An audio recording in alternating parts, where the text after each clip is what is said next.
I'm not sure if that's different from just darting by itself, as because you're going both directions or what, but it's a fun word to say, so dartle. And the sentence I came up with was, the squirrel dartled back and forth across the street. And part of the role of the grammarian is to listen to the speakers and the table topics and evaluators and watch for speech connectors like ahs, ohs, sums, ahs, things like that, and to keep track of that, as well as note any picturesque or interesting uses of words or grammar. And near the end of the meeting, the grammarian or myself will come back and give a report of how everybody did. And next, I'll introduce our timer, Vedanta.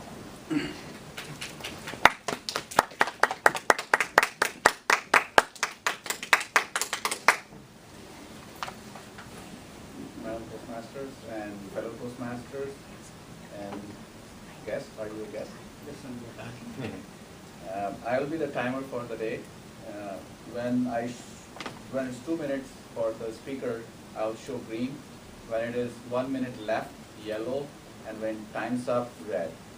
For the table topic speakers, green at 1 minute, yellow at 1 minute 30 seconds, and red at 2 minutes. For the evaluators, it's green at 2 minutes, yellow at 2 minutes and 30 seconds, and red at 3 minutes. Thanks.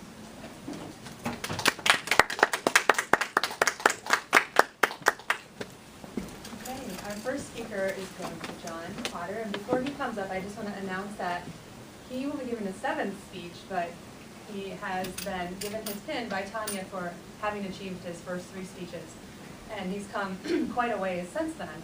So let's just have a round of applause for John. And John's speech is titled, "What Kind of Person Are You?" He's requesting 5 to 7 minutes, and this is the 7th project from the Competent Communicator Manual. Okay, I am going to get my dartle in before I start speaking. So, what kind of person are you? One person defined. People can be one of 3 different types. Good afternoon, Madam Postmaster, fellow Postmasters, and distinguished guests. I want to get into that, but first, I think we need to get a definition of what is encouragement. I looked it up in the dictionary, and it said, the act of making something more appealing, more determined, or making somebody want to accomplish something. But then looking at the flip side, discouragement is pretty much taking away all that motivation from somebody. The great philosopher, Walt Disney, said there's 3 different kinds of people. There are the well poisoners. What is a well poisoner? It's somebody that destroys that motivation, takes that will away from somebody to do something. I'm sure all of us have done that at one time or another, hopefully not on purpose. From my own personal experience, when I was a sophomore in high school, I had a history teacher tell me that I wasn't going to make anything out of my life. Still remember it. And it's how I acted in that class was probably true because I didn't pay attention, didn't read the book, but I was getting A's because it was such an easy class. But I will always remember that, and it had an impact on me later in life. The second one that Disney came up with is the lawnmower. That's the unique title of it. That's somebody that's so self-absorbed, they're just concerned about mowing their own grass. What's in it for them? What can you do for me? I'm sure we've all run into that kind of people before, that they just want something from us. For me personally, if the phone rings and I see this person's name on the phone, okay, what are they going to ask me to do? A lot of times they'll try and butter me up and say, oh, you're just such a good guy, you do this and this and this. But all it ends, they want something from me. Needless to say, this person doesn't have a lot of friends, or people don't like to hang out with them and do things with them. The third one is the life enhancer. And this is where I want to spend more time. that's somebody that encourages, motivates people. And hopefully we've all done this as well for different people. Let me tell you, it was July of 1981, Provo, Utah. Hughes was making a phone call from a payphone to my grandfather. It was the last time that I would ever talk to him. He died a month later from cancer.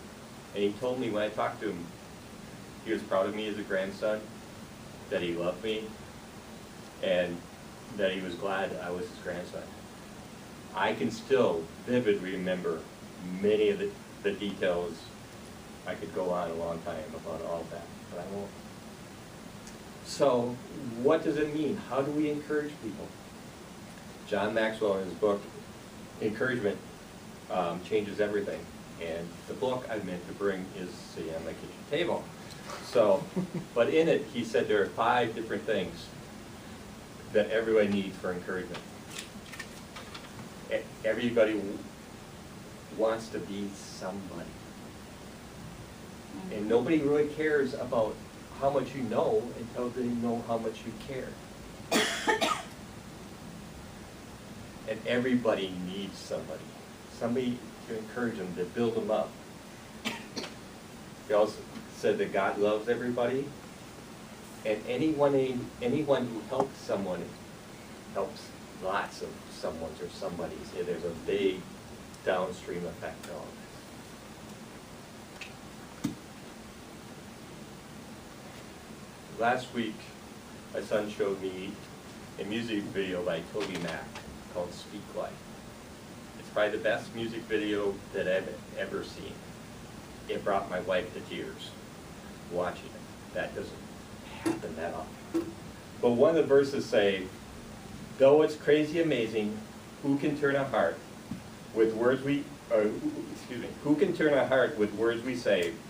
Mountains crumble with every syllable, hope can live or die.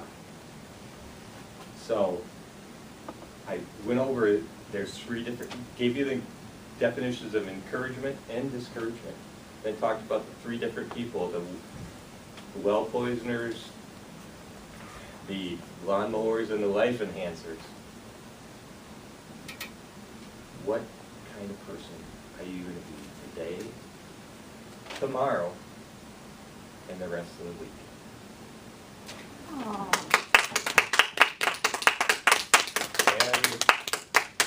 And I love the quotes, or when I write too fast, or I don't want, so I actually came up, oops.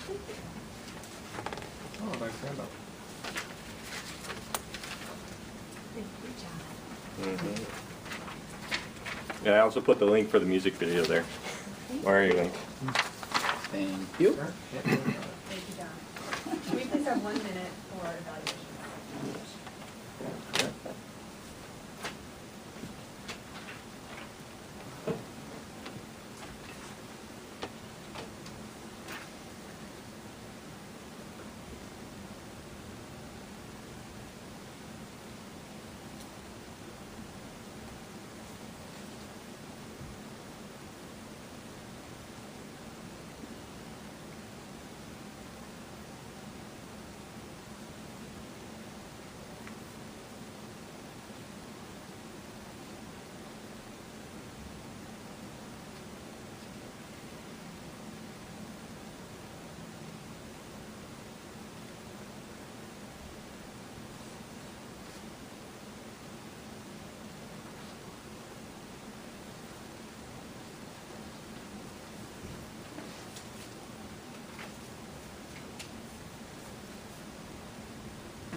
And if you're wondering why we're taking these minutes to speaking to our guests, what we're doing, after each speech, we have these little slips of paper that we just fill out short comments on, some feedback for the speaker, and they can look at those at the end, which is a really nice enhancement to the more formal evaluation at the end.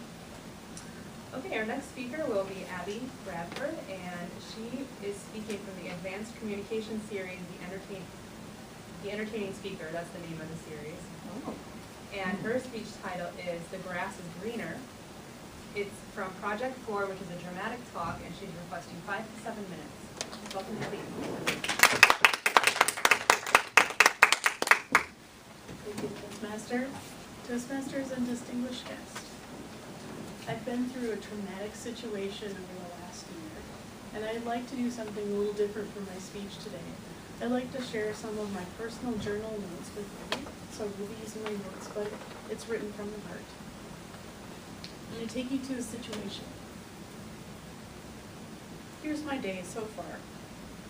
A 30-minute commute. I drop my son off at school, and I park and I walk about 8 blocks to work. My days are very much the same. Almost the same as the 1993 movie Groundhog Day, starring Bill Murray.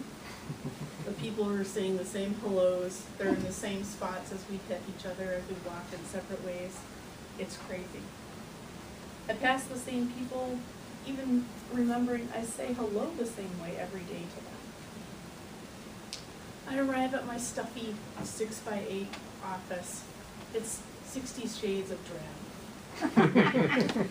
The walls are dingy white from, I'd say, 1960 paint job, and they've yellowed over the years.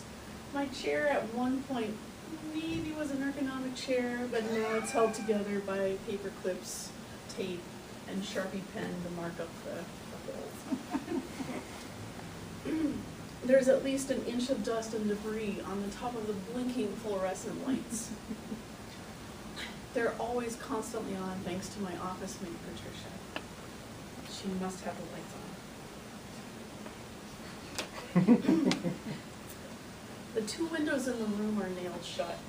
The blinds are drawn and closed permanently. There will be no evidence of sunshine on the world outside, according to my other roommate, Marcia, who is emphatically opposed to any light or glare on her screen. The aroma of the gym's shoes, disposed lunch wrappers, and the garbage coming from my other office mate, Marcos's area, well, it says it all. Piles and piles of messy, in-process projects elude the room. They're stacked everywhere. The office hasn't been cleaned since the organization decided, no cleaning staff will cut the budgets. As I reflect on a particular situation, there's not many positive memories or evidence of anything I can really talk about positive today with you. I'm sorry. It's so surreal, it's like a Salvador Dali painting. Everything is blurry and smeared and strange. Unfortunately, my hopes of joining a prestigious and thriving office were soon hampered, ironically, by the one historically true corporate organization or environment left in this world, and it still remains continuously today. I have noticed, however, these large organizations are quickly changing and disappearing over the landscape of the marketplace. The Dilbert comic strip or the movie Office Space mimics the atmosphere that is now my true reality. And after many years of this repetition, I began to re-examine my situation and my priorities in life. The clear nature of the many difficulties for me began to bubble up through the 25 organizational charts in the last year. To amuse myself, I began to put them on my wall, from ceiling to floor, for prosperity's sake. My supervisor had a heated discussion about the current state of affairs, and soon took up those concerns with the section head. The following week, she was removed, and all supervisors at that level were also removed and moved to other areas, with no explanation. The following week, later, we talked with an HR representative and confided all of our concerns. She too disappeared without a trace and all the documentation. Therefore. Another blindsiding shift brought about an unexpected new 3-month interim leader that lasted 5 years until it was a permanent position. Granted, this person had never led a large group before and did not know what we did. Dysfunctionality and complacency are now the norm. The ability to succeed, pull teams together, and execute unique and creative ideas were very rare. Ethics and honesty were always in question. Power and politics are bottlenecks for delegating work to those skilled and talented that were up to the task. Productivity is off balance. Leaders aren't able to relate to the organizational vision. They aren't able to communicate it to their teams. Even in dire situations, at least you have humor to get yourself through this low spot. Unfortunately, the team is losing a sense of humor too. A healthy space, it's unhealthy. Morale is low, negative energy, no autonomy in the people leading. People are panicking, people are hiding under their desks. Our interim leader feels he is in over his head now. He is now residing daily behind his closed solid wood door, leaving all the devastation outside. Decision and guidance are all but a memory. Our processes and procedures and tools, no foreseen changes will be coming. Everything is uncertain. Our team is swimming through uncharted waters. There's no map to do what we need to do, and the barrier walls are enclosing us in. This is where I sit atop the barrier fence. This is where I dartled. This is where my natural instincts kicked in, where you have to try everything. What are you going to do to change this? Can this situation even be changed? There's so many years of dysfunction behind it. Guiding myself and helping my team through these days and finding answers and helping us get through this is my goal. I will keep my sanity. There will be no guarantees that we're going to make it through, but I'm going to be sane. I'm going to write it down. I'm feeling good already. I have hope. I made a list of 10 thoughtful goals. If we cannot meet these goals, there's only one alternative. Unfortunately, after several years of trying, giving it the college try, extra hours, testing things, working with people to boost their morale, unfortunately I had to formulate this letter. It starts, Dear Supervisor Bob, after 23 years, it's with deep sadness I inform you I resign. Thank you.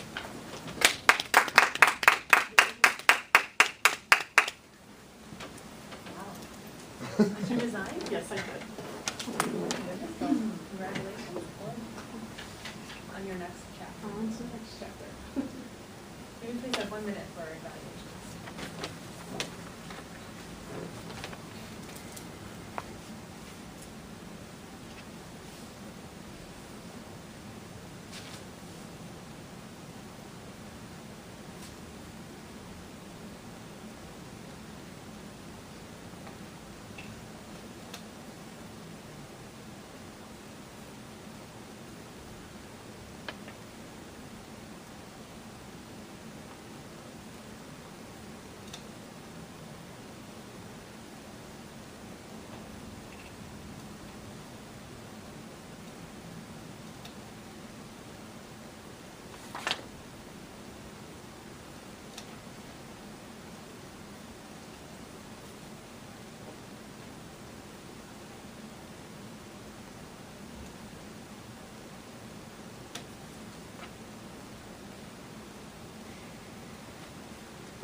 We only have 2 speakers today, so we have some extra time. And I would like to ask our guest to introduce himself if you'd like to. You don't need to come to the front or anything like that. Can you tell us your name and where you heard about Toastmasters, where you work within Mayo? My name is Andy Shula. I work over in the benefits department over in HR. Heard about this through some colleagues over in HR. My manager actually encouraged me to come here because my general speaking, public speaking skills are not as good as they should be. And I know it's one of my weakest points, so I figured it would be a good idea to come out here and work on that. Great. Well, welcome. Well, feel free to come back. And if you'd like to join someday too, that would be great. Are there any other announcements from any of our officers as we have some time? At the end of the meeting, I'll announce the lineup for next week just to make sure that we all know what you know what's coming for those of us that are here. Now, brothers, the table topics portion, so please welcome Tanya, our topic. Thank you, Madam Toastmaster, fellow Toastmasters, most welcome guest. I thought she was going to say it was the most fun part of Toastmasters because it was me coming to the stage. But it wasn't. I'm purposely bringing some props because I looked up new table topics subjects.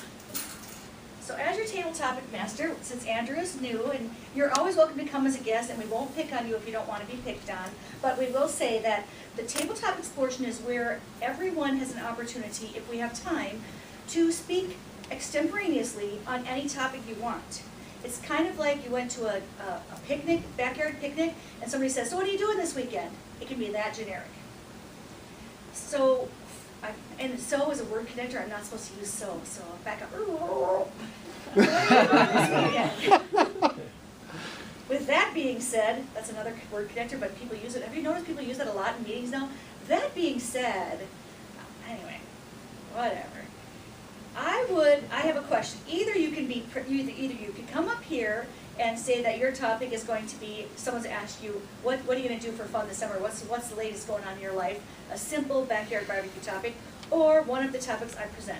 The first topic you can choose, besides backyard barbecue, is describe your life. Oh goodness. Describe your life. Hold still. I am over 50, so cell phones aren't my easiest. Okay.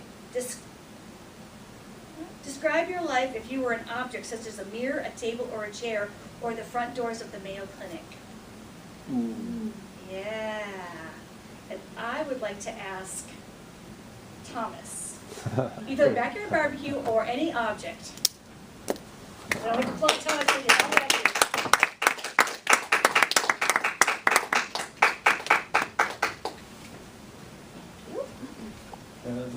The question. Yes, describe your life, a day in your life if you were either a chair or any kind of object or the front doors of the Mayo Clinic. So you're no longer a person, you're an object.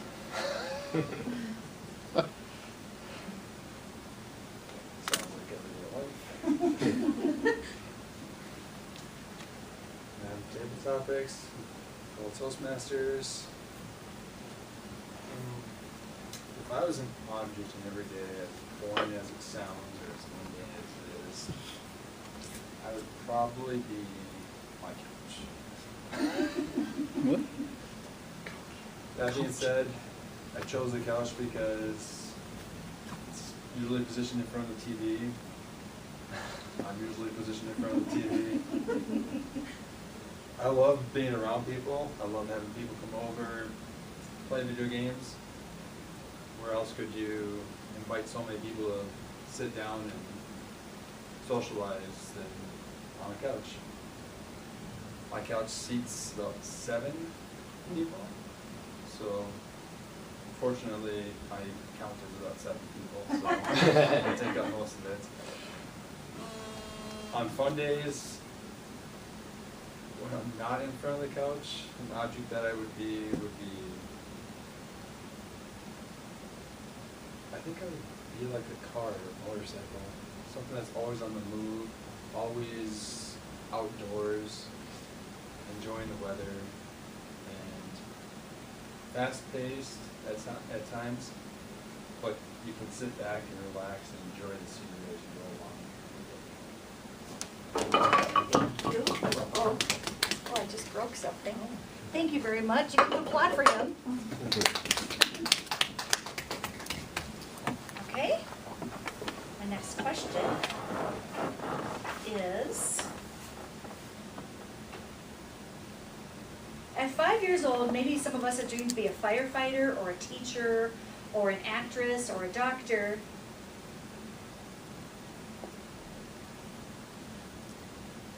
I should have perfected this. Excuse me. What does it mean? I'm going to skip that one. Another one. I have coins in my hand, and they have different years on them. And I would like to ask Sarah to come up pick a coin, and the year that's on it, tell us something about what happened to you in that year of your life. And if it's before your life, then pick a different coin. Several for you. I tried to get the ones in the 2000s. 1998. Is that too, oh, Wait, were you alive? yeah. I was 15. Okay, there you go.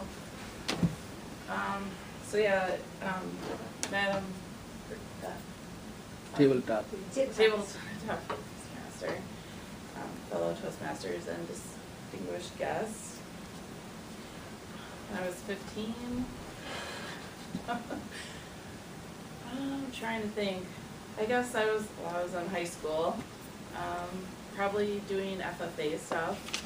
I'm a city girl. I lived in Sturtville, Minnesota, but for some reason really got into the ag classes in high school. So I would work. We'd go around to different contests. I would do dairy products.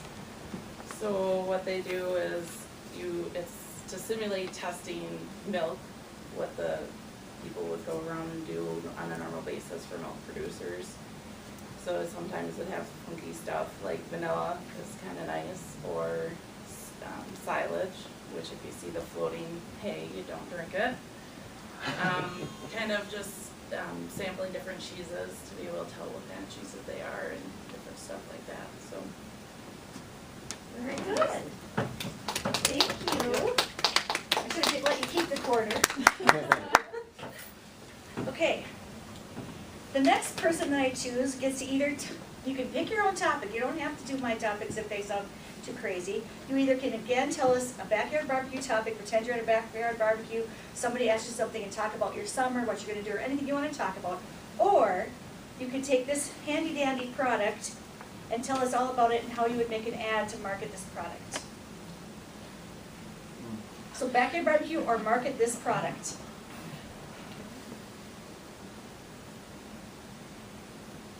Okay, John. Barbecue or product? Product. Okay. So, what is this product, or what would you do with it? I mean, you could do this with it. That's useful.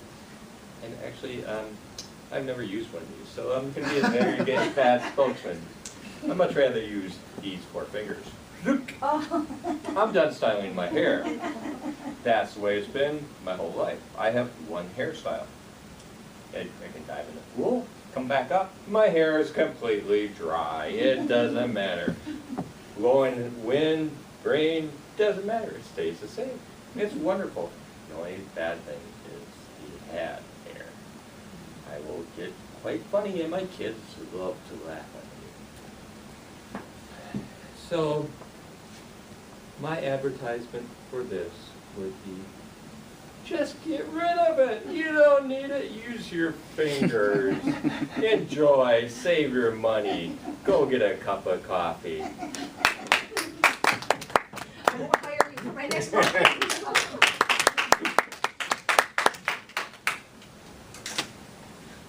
Okay, and I know we have time for several more table topics. So everyone's going to get a chance, even you, Andrew, if you would like. And what we'll do is we'll say we would like to hear it, but I'll let you go to the end so you can hear what everybody does. Okay? So my next table topic subject is for Chris Nibby, and that would be, we would like you to describe planning for a pizza party.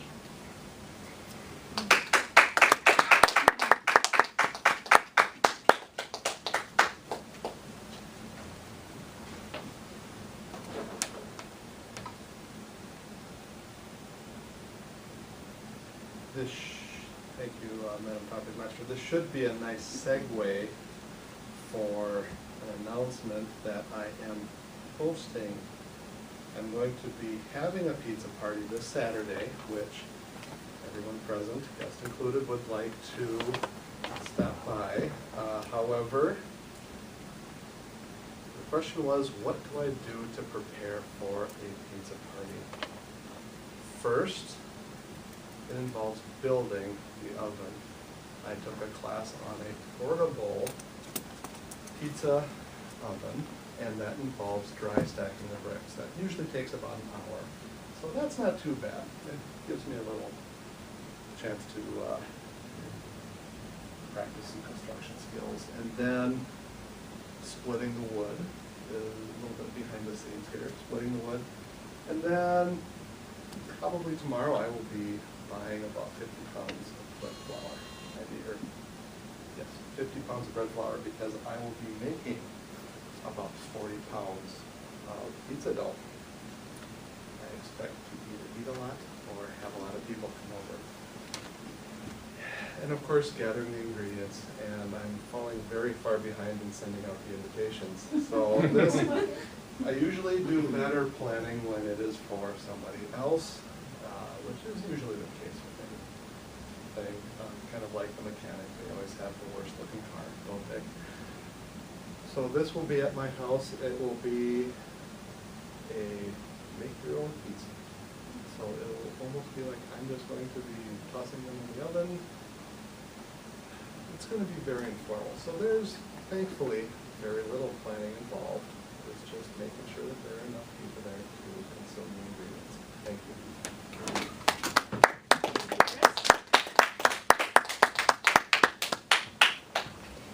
Our word of the day is dartle, and I was very pleased to see that John used it physically, and Abby used it metaphorically.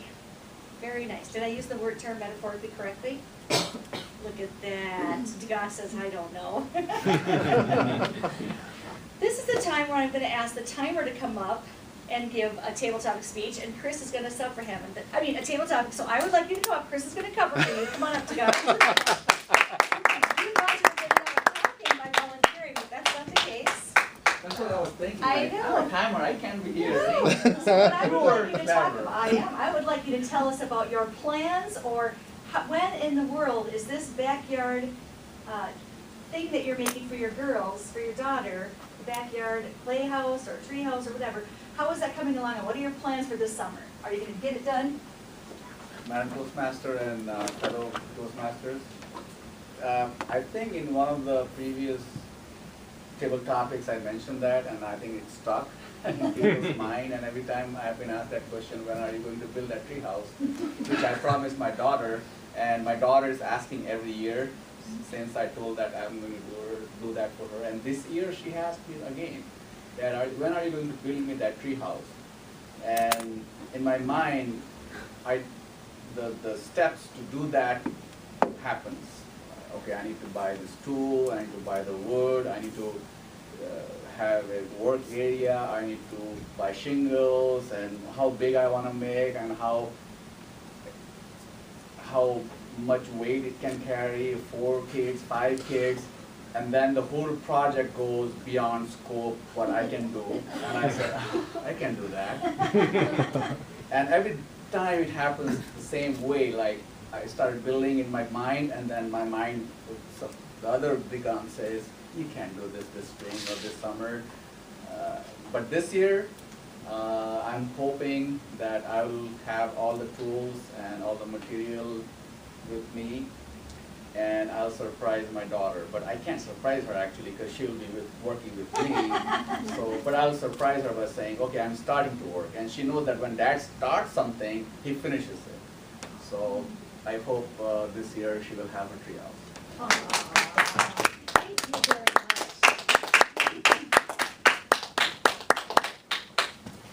Well, let's see, we're down to 2 more people, and Andrew, our wonderful guest. I would like to ask the Toastmaster, Sarah, to come up. And Sarah, I would like to welcome you to my barbecue. Welcome, Sarah. We're at my barbecue. These are our lovely guests. What are you planning to do this summer? Anything fun, vacation, or anything planned coming up? And I'll let you go. What am I planning to do this summer? Thanks for inviting me to your barbecue. You're welcome. First of all, I'm sorry I didn't think to bring anything. That's okay. With me, I didn't realize I was going to barbecue today. In terms of what I'm doing this summer, my husband and I usually like to plan a trip somewhere. This year, I'm married, I'm saying all that. This year, my husband has been very busy trying to grow our own food, essentially. We live in a very wooded area, our house is in the middle of the lot, and there's kind of a donut of yard around us, and then another area of just woods behind that, so there's not much sun. And he's putting these little raised garden beds kind of all over the place, and he's been really busy with that, and kind of taking care of that. We're not gonna be traveling anymore this summer, and I think a good deal of my summer will be watching him be frustrated with the bugs, because he wants to be organic about the whole thing, try and keep the deer away, and the bunnies away, and watering it in all the different spots in the yard. And really, that's about as exciting as it's going to get for me this summer. And when I'm not helping him with that, I'll probably be knitting or crocheting or watching TV or doing other leisurely things, because that's what you get to do when you don't have children. And my time is not up yet. And what else would I be doing this summer? Usually, I'd like to travel to a conference that my statistics department tends to go to. It's a big statistical meeting, and I know how exciting that sounds, but it's actually a pretty big event. It's pretty fun to go to, and that's in Seattle, but I will not be going this year because I'm just not going to go. Anyway, that's my summer.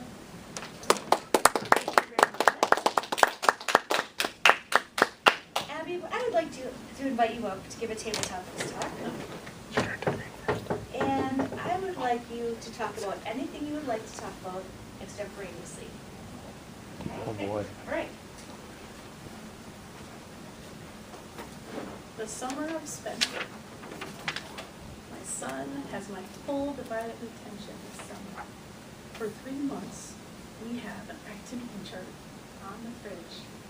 It's everything from the water world, the underwater world of the Mall of America, to Valley Fair, splashing in the water, to soccer, basketball, all the sports that he wants to play outside, to swimming lessons. And the one special thing on that list is that we're going to go to Ireland this summer. My parents are from Ireland. My grandparents are from Ireland. But my son and myself, we've never been, and neither has my husband. My parents are celebrating their 50th anniversary, and they decided instead of a big party with friends, they wanted to take the entire family to Ireland to see where the roots are. So we're packing up the family, and we're going for 2 weeks. And we have planned to go around the island and see all of the sites, particularly where the region is where he's from. We've rented 2 little cars, and we're going to pack half the family in one and half them in the other, and follow each other around the little country roads. Every day we'll move to a different spot. Driving on the wrong side of the road, shifting on the other side, and screaming all the way. There will be several designated drivers, because I have a feeling we'll be stopping at a lot of pubs along the way, tasting and tasting. So I can't wait to go. Thank you. That was fun. I want to go with you, but I think the 2 little cars are going to be crowded. That sounds awfully fun. Andrew, would you please come up here, and I'm going to ask you a simple question. You can answer it very easily. And you don't have to worry about being a great speaker. As you can see, we fumble and mumble ourselves. This is just an environment of safety and friends. All right? Well, take your hand, Andrew. Let's get into a big... So, Andrew, I would just like you to tell us a little about yourself, where you're from, and when you started working at Mayo, just like if you were at a HR orientation. Is that okay? Sure. Thank you. Thank you. I'm originally from New York, grew up and raised there. Moved out to Rochester in 2007. Worked for IBM for a few years. Then eventually I moved over here to Mayo back in 2011, which I remember that date because I was about 4 weeks after I started here, I got married. So, so on top of that, yeah, I'm married. I have a little daughter who's going to be 2 in July. And pretty much that's general background about me. My hobbies. I have lots of hobbies. It's just the problem is getting them all in with work getting in the way. On top of family, my wife and I really enjoy outdoor activities, running, kayaking, camping. On obviously having a 2-year-old now kind of limits a lot of those activities. On top of that, we have a garden in our backyard. My in-laws live in La Crosse, Wisconsin, so we spend a lot of time on the river there.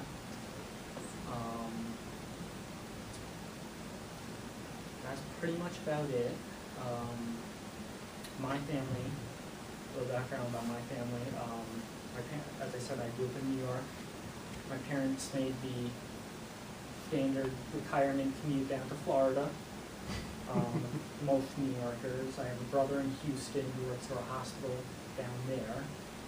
On a side note, he was one of the only neighborhoods that didn't get 11 inches of rain 2 weeks ago.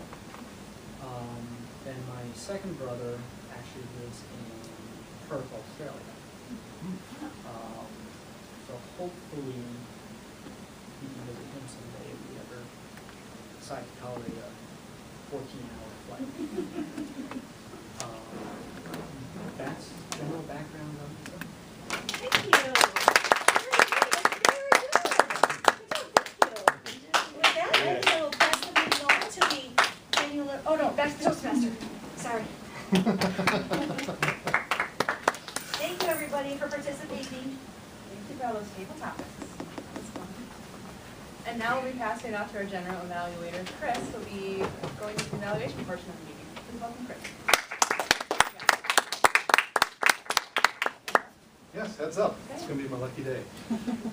My name is Chris, and for our guest, general evaluator is in charge of wrapping up the meeting, but also leading the speaker growth portion of the Toastmaster meeting.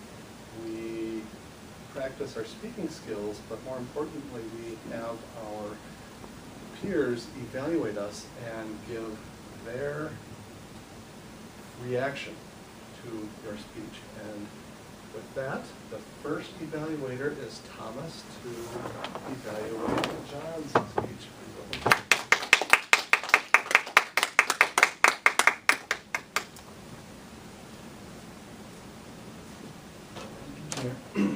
I'm the general evaluator, fellow Toastmasters, and especially John.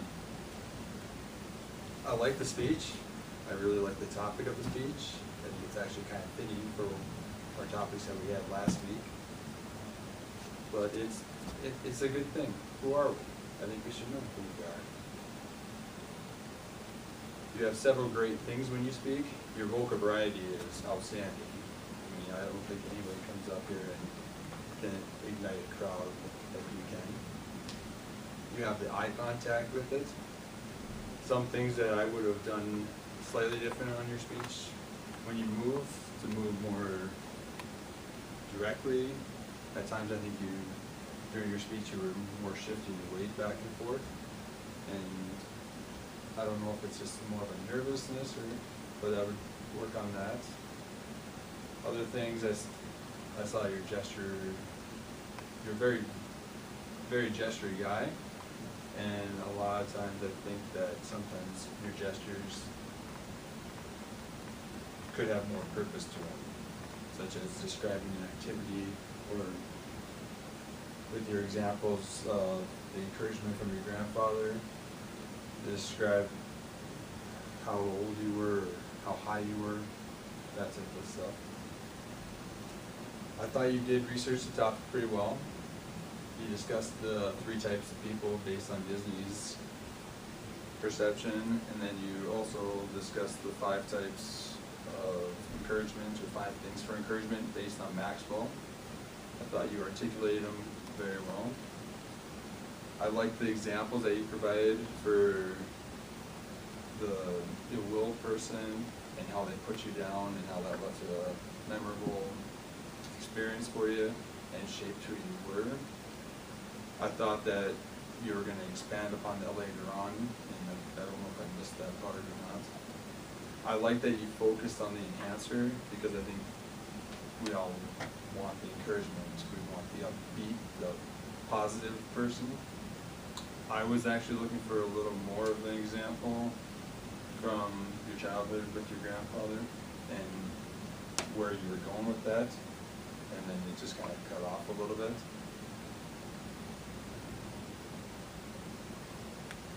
You organize your speeches very effectively. You've always done that in all the speeches I've seen you give, where you list out what we're doing, what our roadmap for